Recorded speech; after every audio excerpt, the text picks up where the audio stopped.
samang balay, buntag pa sayo misinggit na si nanay. Kay wala pa nagmata silang dodong ug ginday. Hayag na ang adlaw, sige pa og palanay-lanay.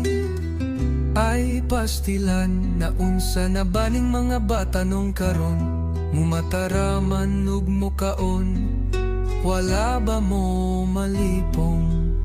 Sa mga buluhaton sila dili makatuon, kay sigira gatubang sa ilang mga cellphone.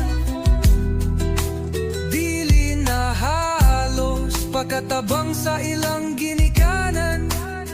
Iyang sugo, iyang tuman, mauna si nanay, abi nila gamanan. Kamong mga anak, tabang-tabang